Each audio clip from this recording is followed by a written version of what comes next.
Hai pelajar, saya Cikgu Kartik dari Pusat Tingkatan 6 SMK Tinggi Setapak. Okay.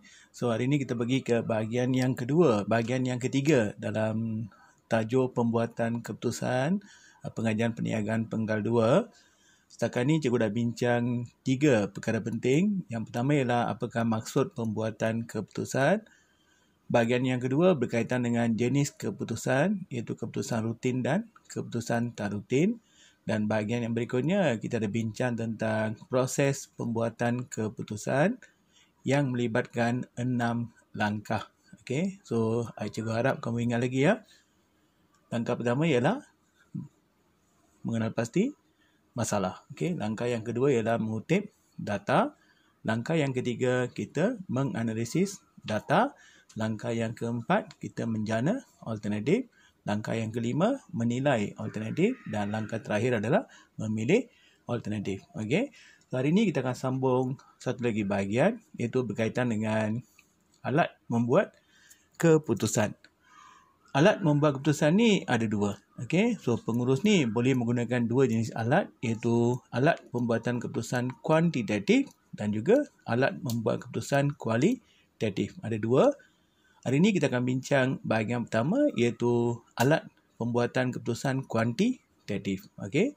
So kuantitatif ni, apa yang perlu kamu tahu ialah bagaimana kita nak aplikasikan. Aplikasikan maksudnya bagaimana kita nak gunakan alat membuat keputusan secara kuantitatif.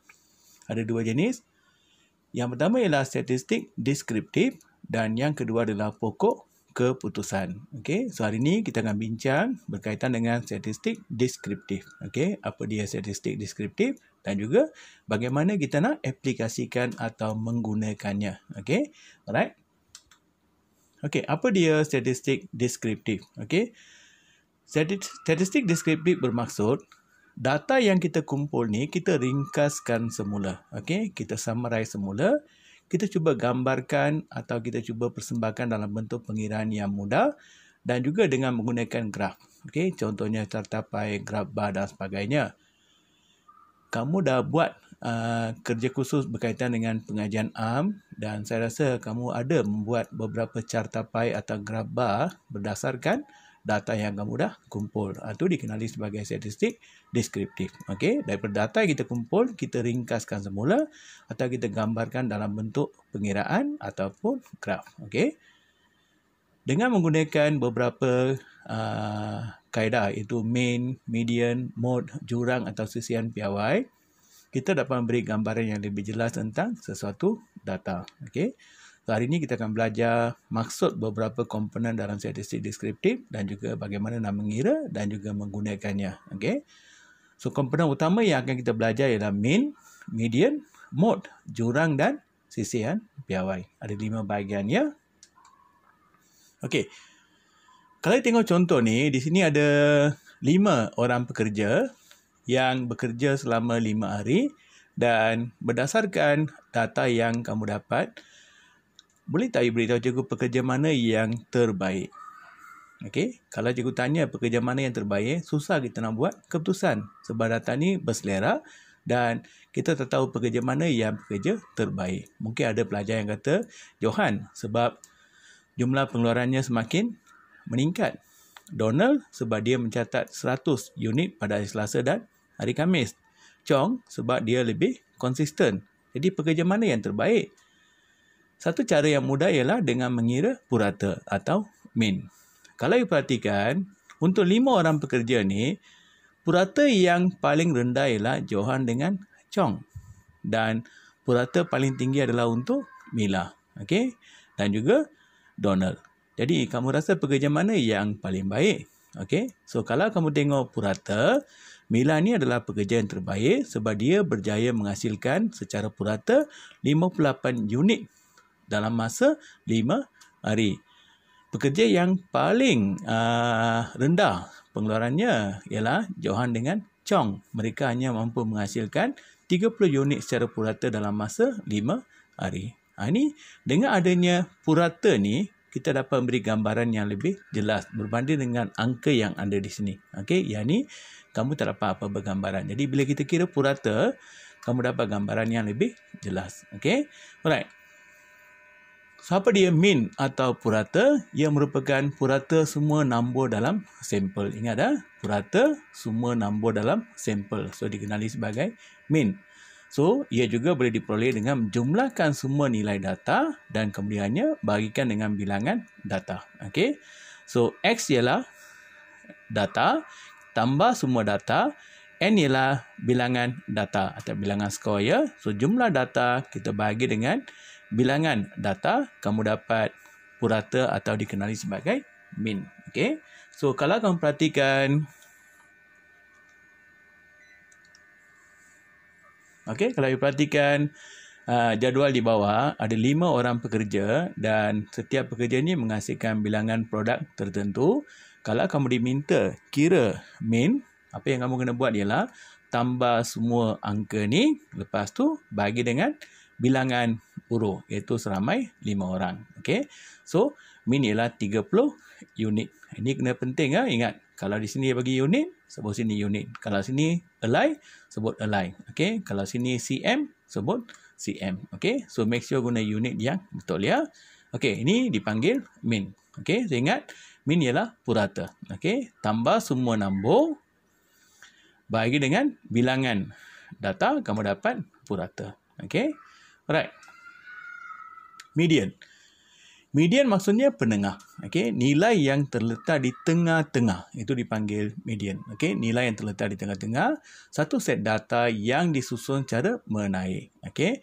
So, what you must do, kalau kamu diberi satu jumlah atau satu set data, first thing kamu kena buat, kamu kena susun mengikut tertib atau susun ikut turutan menaik. Okey, itu langkah yang pertama. Okey.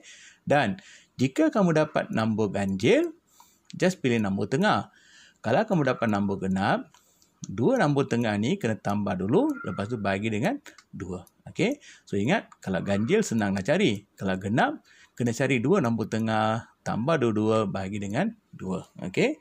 So berdasarkan set angka ni, langkah pertama kena susun balik. Okey, 1, 2, 3, 4, 5, 7, 9, 10, 12. Okey, lepas kamu dah susun, nombor tengah ni ialah 5. Kenapa 5? Sebab dia ada 11 nombor kan. Okey, bila 11 nombor, nombor tengah ni senang kita nak pilih sebab ini adalah ganjil. Okey, kalau bilangan nombor ni genap, katakan kamu diberi satu set data macam ni, susun balik. Dan oleh kerana ni genap, kamu tambah 2 nombor ni, 5 tambah 7, iaitu 12, bagi dengan 2, median ialah 6. Okey, so ingat, langkah pertama, kena susun balik. Ikut tertib menaik, lepas tu ambil nombor tengah. So we call that median. Okey, mode. Mode maksudnya nombor yang paling kerap. Nombor yang paling banyak timbul. Okey, so kalau kamu perhatikan di sini, nombor yang paling kerap ialah 9.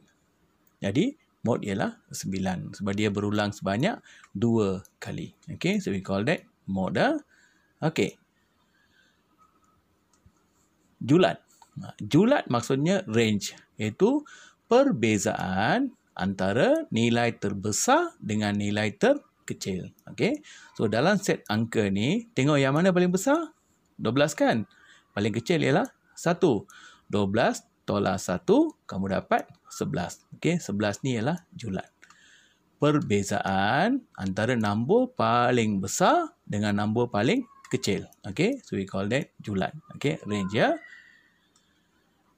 Okey, sisihan piawai atau dipanggil standard deviation. Okey, sisihan piawai ni dia menunjukkan purata jarak atau sisihan. Sisihan maksudnya sejauh mana dia lari. Okey.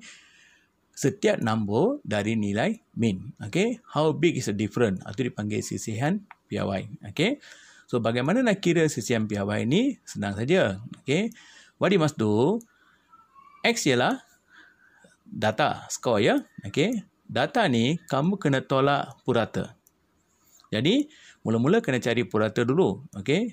Macam mana kira purata? Tambah semua nombor ni bagi dengan bilangan data. Di sini bilangan data ada berapa? 1, 2, 3, 4, 5 kan? Okey, so 5. Tambah semua nombor ni. Okey, lepas tu bagi dengan 5, kamu dapat 12.8. Okey, so X X tolak purata ya. Okey, iaitu 12 tolak 12.8. Lepas tu kita kuasakan 2, jadi kamu dapat 0.64. Okey. Buat untuk setiap satu, tambah semua, kamu dapat 84.8. Okey. Ini jumlah ya, 84.8 bagi dengan N tolak 1. N ialah berapa data ni? Ada 5 kan? 5 tolak 1. Okey. Jadi 84.8 bagi dengan 5 tolak 1 itu 4. Kita puncakan, kamu dapat 4.6. So 4.6 ni dikenali sebagai sisihan piawai. Okey. So kenapa kita nak gunakan sisihan piawai ni? Kita nak tengok berapa banyak skor ni lari daripada purata. Okey. Jadi kalau you perhatikan, antara semua skor ni, yang paling jauh daripada purata ialah 8. Okey. Yang ni jauh daripada purata. Okey. 20 dan sebagainya. Jadi, sisihan piawai ini menunjukkan berapa jauh setiap nombor daripada nilai min. Okey. Itu dipanggil sisihan piawai ya. Okey. Kenapa sisihan piawai ini penting? Cuba tengok contoh ni. Okey, di sini ada 3 orang pekerja dan berapa barang yang dikeluarkan untuk 7 bulan yang pertama ni. Okey. Kalau kamu perhatikan, setiap pekerja ni menghasilkan jumlah barang yang sama. Skor min juga sama. Okey. Jadi nak kenal pasti pekerja mana yang konsisten, pekerja mana yang kamu rasa produktiviti rendah. So, kita boleh rujuk sisihan piawai. Okey. Kalau kamu tengok pekerja 1, 2, 3 ni, bilangan bulan ni 7. Ini skor minimum, ini skor maksimum. Okey, ini jumlah skor, ini purata. Kalau kamu tengok sisihan piawai ni, pekerja pertama, sisihan piawai adalah 11.43. Pekerja 2, 29.2. Pekerja 3, 3.02. Okey. Jadi kalau kita bandingkan sisihan piawai bagi untuk 3 orang pekerja ni, pekerja 2 ni mempunyai nilai yang paling besar, iaitu 29.2. Pekerja 1, 11.43 dan pekerja 3, 3.02. Okey, ini bererti pekerja 2 ni taburan dia terserak lebih jauh. Maksudnya lari lebih jauh daripada nilai skor minimum. Okey, so pekerja 2 ni boleh dikatakan bermasalah berbanding dengan pekerja 1 dan pekerja 3. Okey. So pekerja 2 ni perlu diberi latihan supaya meningkatkan productivity. Okey, itu dipanggil sisihan piawai ya. Okey. Contoh soalan. Katakan kamu diberi 6 orang pekerja. Ini bilangan barang. Berdasarkan jadual di atas, hitungkan min. Macam mana kira min? What you must do? Tambah semua skor ni bagi dengan 6. Okey, tambah semua skor ni bagi dengan 6. 6 sebab ada 6 orang pekerja. Mod, nombor yang paling kerap. Kalau you perhatikan di sini, nombor yang paling kerap ialah 75. Sebab angka ni timbul 2 kali. Macam mana kira median? Susun dari kecil ke besar. Angka paling kecil ialah 60, 68, 70, 71, 75, 75. Okey. Di sini ada 6 angka kan. So genap dia, ambil 2 nombor tengah, tambah 2 bagi dengan 2. Okey. So kamu dapat median ya. Yang ini pun sama, ada 2 soalan, berikan maksud min, mod dan median. Min ialah purata ya, tambah semua nombor bagi dengan bilangan skor. Mod, angka yang paling kerap. Dan median, rujuk kepada nombor tengah. Cara mengira ialah susun dari kecil ke besar. Okey. Yang ni pun sama. Hitungkan min dan sisihan piawai untuk rahim dan bakar. Mula-mula cari min dulu.